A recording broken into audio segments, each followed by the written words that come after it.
This is Paul Stanley of KISS. WVTS and Timm Limited announced that the KISS concert is now sold out. You're listening to a radio broadcast from 1975. Again, the KISS concert is sold out. But hearing KISS on here wasn't always the case. 6 months ago at this time, if I would have mentioned KISS, you would have turned your nose up, right? Not me. That's the voice of Bill Starkey. Now, years later, 35 years ago today, you were the guy who started the KISS Army. he's telling his story again. I was a kid in Terre Haute, Indiana who liked the band.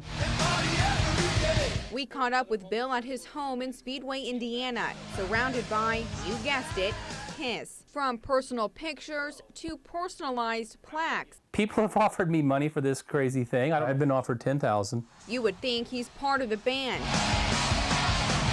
There's like either a story behind it or something. There's a reason why I have it. His story starts in 1975 when he and his friend Jay Evans tried requesting KISS music on West Terre Haute station. Disc jockey was polite. He just said, well, we don't play KISS. We wouldn't take that as a non-answer. Bill and Jay began marching to their own beat. It was like Wayne's World.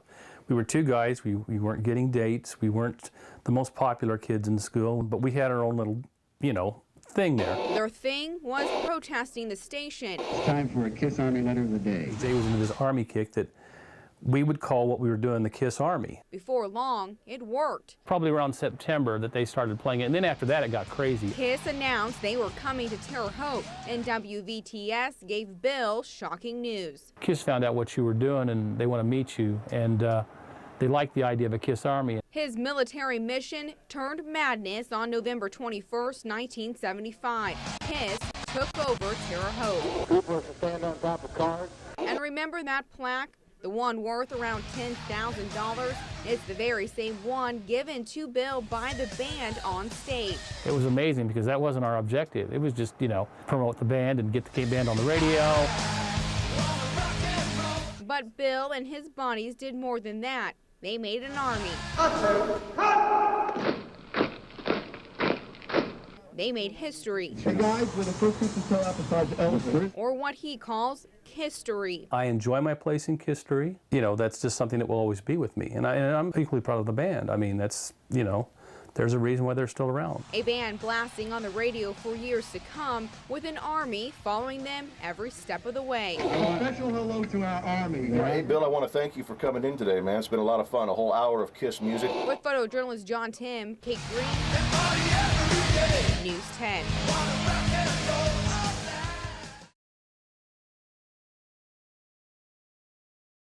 They don't have your average school week like most of you. They study Tuesday through Friday.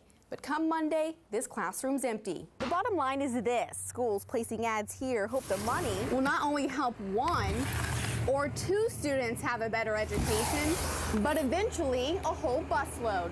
In 2006, Indiana began observing daylight saving time, so folks had to start moving their clocks back 1 hour in November and forward 1 hour in March. Because of budget cuts, the Vigo County Commissioners are asking residents to not only pick up garbage on their own property, but also in their own neighborhood.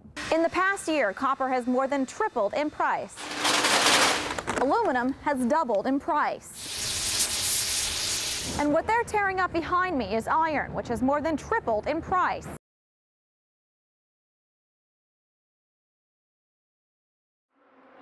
Gentlemen, start your engine.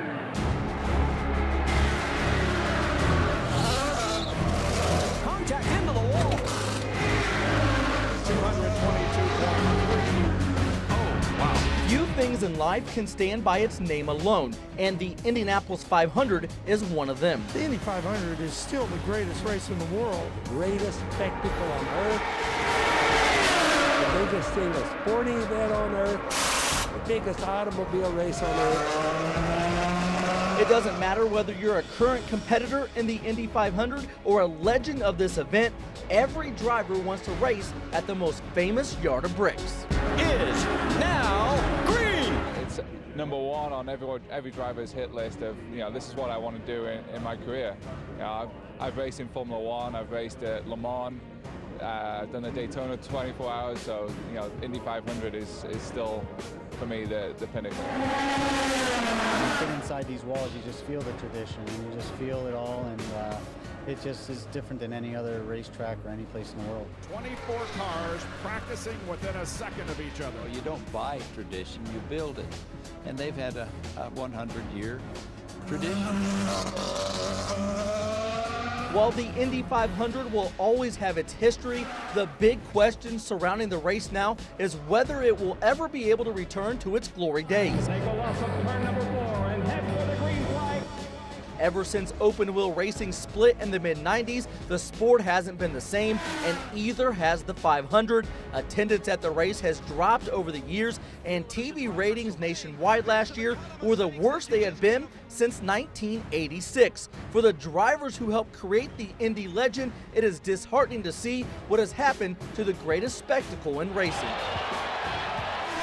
We're struggling to get the fans back. We had it built up to a really good point, and fans really loved it, and then suddenly things kind of cooled off.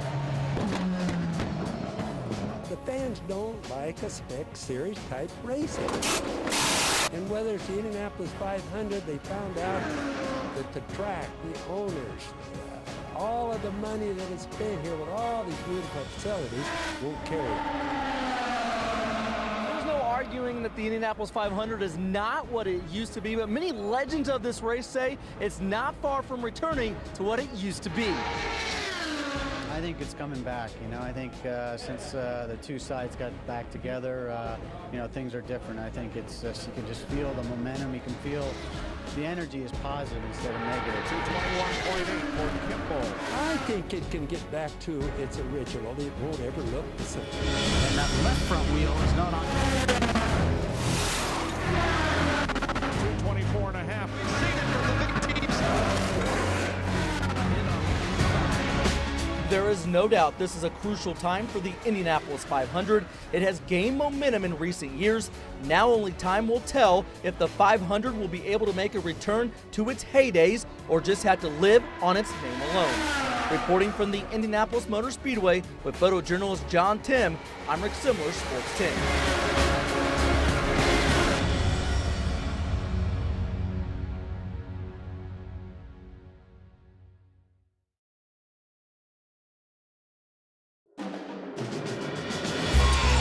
Looks for Martin, flushes it. And a little drop inside. Shot clock is at 6. Odom finishing just about the third or fourth time he has done that. Thurs finds an open look for Idle. Hits the 3. Lucas Idle. Leaning in and getting it to drop. RJ Murray. Odom with it. For the win. Got it with .5.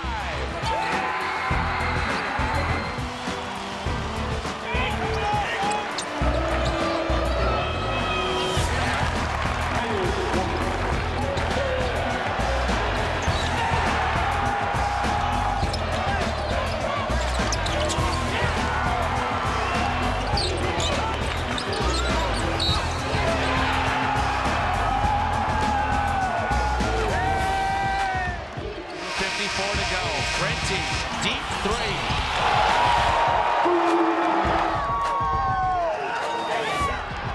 Hook around feed. Carter lines it up and he buries it.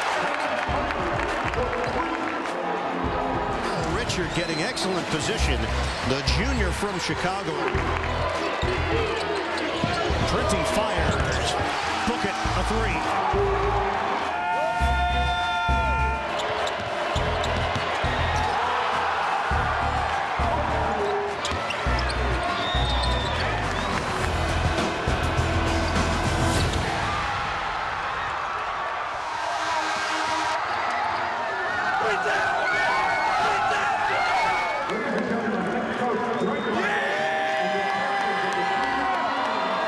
Great. It feels exactly like I had hoped it felt, and even better. So to come out, down to Indiana State and accomplish my goal, it hadn't been easy, but it's just toughness, it's perseverance, and we just got it done.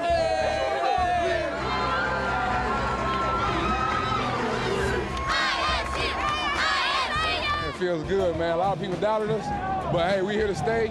we're gonna try to make everybody proud. We're gonna go get another win. I mean, feels good, baby. Number one.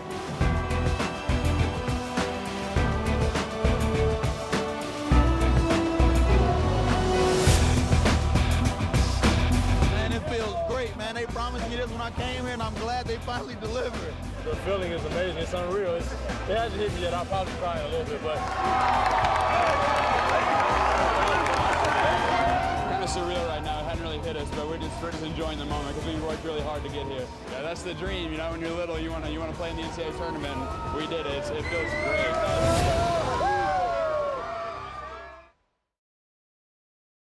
All right, it's time now for our June Sports 10 Challenge. Caleb Martin and myself have been challenged to something we have never done before. It's called a mudathlon. It's 3.1-mile course, all in mud. We have to do 20 obstacles. Caleb, you ever seen anything like this? No, I haven't. This is gonna be rough. Abby is our challenger today. She's the one who challenged us to do this. Why did you challenge us? I wanted to see you get all muddy and dirty. We're definitely gonna get muddy and dirty.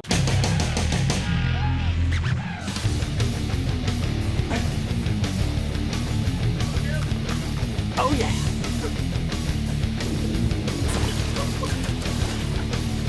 Trying to get a little muddy. We'll see how it goes. I slipped and fell.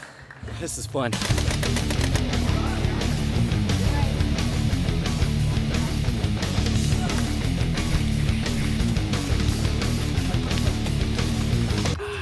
Water break.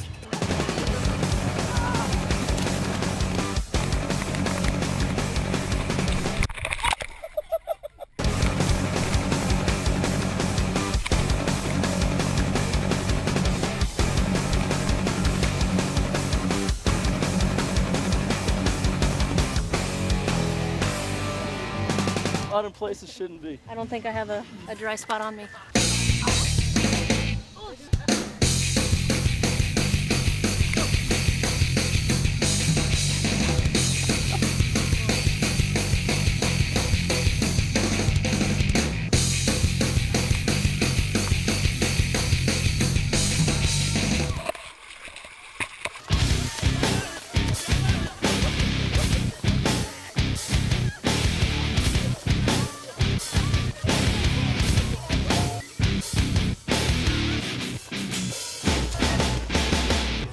That was awesome. I'm tired. That was fun. Man, it's just so muddy out here. It's crazy. I about lost my shoes a few times. It was kind of a little sticky in there, but it was a lot of fun trying to slide in.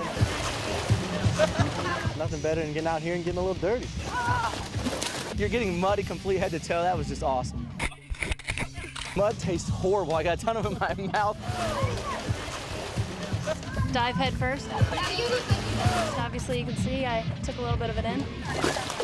Shoes feel like cement bricks right now. They're soaked in mud and water. Thumbs up for mudathlon.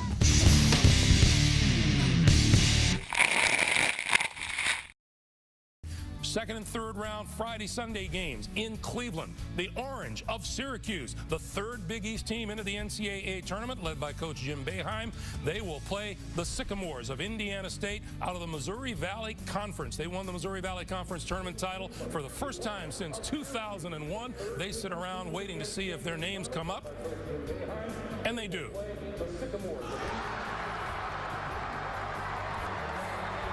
You know what we say here in New York, a delayed reaction is better than no reaction at all.